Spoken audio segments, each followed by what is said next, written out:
An orgasm is a climax a person may experience during sex. It can be described as muscular contractions or tension release, accompanied by increased breathing and heartbeat. That said, there are different orgasms, and they may not feel the same for each person. There's a lot of talk about big offs. And for good reason, they can enable you to experience big pleasure. But what is an orgasm, exactly? Are all orgasms the same? And how can you tell where an orgasm is happening in the body? Below, sex educators answer these questions and more. Trust. With the help of this guide, you can get the os you deserve, from the fireworks on display kind to the calm oh my gods. What is an orgasm, exactly? There's not a singular and widely agreed upon definition of orgasm, says Caitlin V. Neal, resident sexologist for Sexual Hygiene and Body Care Company Royal. One operating definition of orgasm is that it's a pleasurable release of sexual tension, she says. Also known as a climax or come, an orgasm is sometimes defined as the fourth stage of a sexual encounter, with stages of anticipation, excitement, and plateau preceding it. This is known as the sexual response cycle. Orgasming is often marked by a series of physical sensations, including involuntary release of muscle tension, series of muscular contractions, verbal and auditory emissions of pleasure, increased heart and breathing rate. But not everybody experiences sex and orgasm the same way. What do you mean by types of orgasms? Many pleasure seekers will say that they experience a variety of different types of orgasms, depending on what parts of their bodies are being stimulated. And most sex educators agree that orgasms come in a variety of different lengths, intensities, and overall quality. According to longtime sex educator Sarah Dayasak, owner of Early to Bed, a pleasure product company in Chicago, Illinois that ships worldwide, that's because the anatomical structures that can lead to orgasm are often intertwined and hard to distinguish. Someone might have an orgasm from stimulating the front wall of the vagina, the G-spot, or have an orgasm from stimulating the external portion of their clitoris, but ultimately these orgasms all come from the same place, she says. Did you know that the G-spot is actually the place where the clitoral legs hug the vaginal canal? If exploring all the different types of sensations the body can bring joy and excite you, you might take pleasure in thinking about the different types of orgasms. But as a general rule, Dayasak warns against being overly specific about the type of orgasms you're having. Instead, I'd encourage folks to just be excited about any orgasm and type of pleasure. 6 kinds of orgasms explained. At the end of the day, an orgasm is an orgasm is an orgasm. But, if you're interested in fully exploring the pleasure potential of your body in full, you might try stimulating a wider breadth of body parts. Each body part can create a specific orgasmic sensation, though there will be some variation from person to person. While you'll find sites reporting that there are anywhere from 12 different types of orgasms to just one, we've decided to narrow in on just 6. Check out the chart below to understand exactly what 6 different types of happy endings might feel like. Orgasm type: what it can feel like clitoral. You can often feel these orgasms on the surface of the body, like a tingly feeling along your skin and in your brain. Vaginal. These orgasms are deeper in the body and are usually accompanied by pulsations of the vaginal canal walls. When the G-spot, a specific spot about 2 inches inside the front vaginal wall, is stimulated, it can result in ejaculation. Anal. During anal orgasm, the muscle contractions you feel will primarily be in the anal canal and around the anal sphincter, and not inside the vagina. Combo or blended. When the vagina and the clitoris are stimulated at the same time, it tends to result in a more explosive orgasm. Sometimes these combo orgasms are accompanied by full-body trembles and tremors. Erogenous. Stimulating lesser-known erogenous parts of the body, ears, nipples, neck, elbows, knees, etc., can cause a pleasurable release when kissed and played with.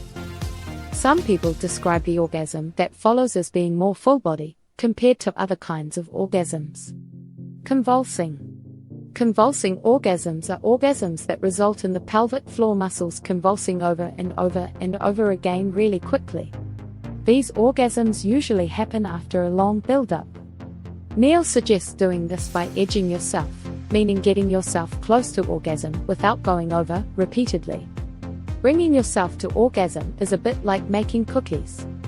Just like you'll need slightly different ingredients for different types of cookies, you'll need slightly different tools and touches for different kinds of orgasms. Below are tips on how to explore different types of orgasms. Remember that experimenting and reaching orgasm doesn't require a partner. Pleasure isn't dependent and neither are you. The better you know your rhythm with fingers and toys, the faster you can teach a partner how you tango. How to explore the clitoral orgasm. The clitoris is a nerve-rich hotspot.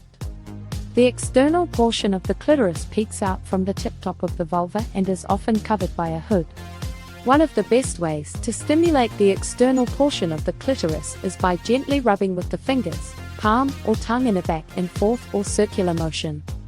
The internal portion of the clitoris can't be seen, but can be stimulated through internal vaginal or anal pressure. Steps to have a clitoral orgasm. 1. Once the vulva begins to get wet, or after you add lube, because not all vaginas get wet on their own, apply faster and harder pressure in a repetitive motion. 2. Top off this motion with heavy pressure as the orgasm begins to intensify the feeling. 2. Back down a little if the clit is too sensitive. 3. If this is enough to get you off, that's awesome. But no worries if it doesn't, since this is not the be-all and end-all. How to explore orgasm from vaginal penetration. Let's get this out of the way. Vaginal orgasms can be really pleasurable for people who can have them. But the cultural belief that vaginal orgasms are better than any other kind of orgasm is absolute BS. There isn't an orgasm hierarchy. Steps to have a vaginal orgasm. 1. When you're aroused and lubricated enough for penetration, try inserting a finger, penis, or wand toy into your vaginal canal. 2. Angle the object or body part doing the penetrating toward the belly button, and make a come hither motion. 2. This can stimulate the G-spot, and feels good for some people. 3. Explore using different pressures along this hot spot until you find a pressure that feels good. 4. Repeat motions that feel good so that the feelings will build up. How to explore the anal orgasm. Anal orgasms are something that anyone can have. However, what causes the orgasm is different between people with penises and folks with vulvae. For people with penises, anal penetration can stimulate the prostate, which is a nerve-dense erogenous zone that's analogous to the G-spot. For folks with vaginas, anal penetration can stimulate the clitoral legs, as well as the A-spot or G-spot. Steps to have an anal orgasm. 1. Start by rubbing the outside of the anal opening with a finger or tongue, while also stimulating the front genitals. 2. Next, get the anal canal accustomed to being penetrated with lube and a finger. 2. Keyword here, lube. 2.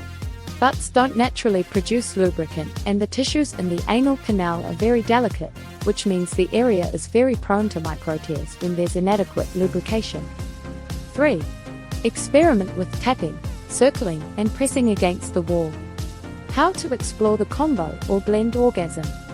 To achieve a combo orgasm, combine clitoral and vaginal stimulation simultaneously, either in parallel or opposite rhythms, whatever feels best for you or your partner. Combining clitoral stimulation with vaginal stimulation is also the most common way to help someone squirt. Pro tip: wait until the receiver is thoroughly aroused before adding in penetrative play. How to explore the erogenous zone orgasm.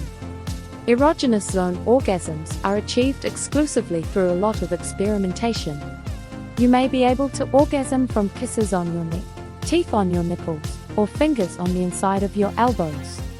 The best way to find your erogenous zones is to use a feather or another light external object and take note of where you feel the most pleasure. If lips and fingers alone don't cut it, you might try incorporating sensation toys like a Wartenberg wheel, a feather teaser, or a tassel. What causes an orgasm?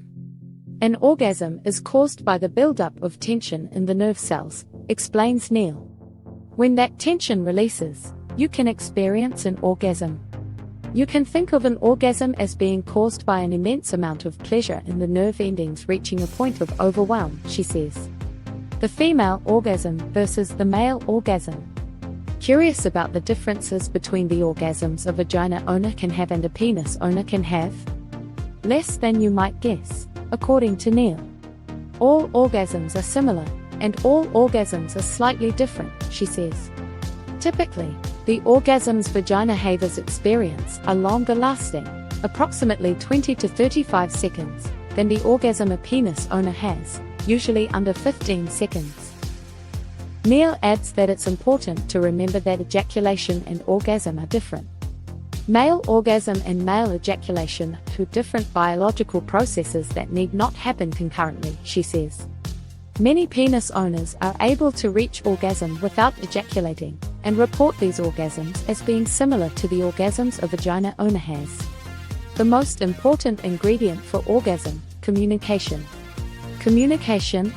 More like communication. In any kind of sexual play, communication is key.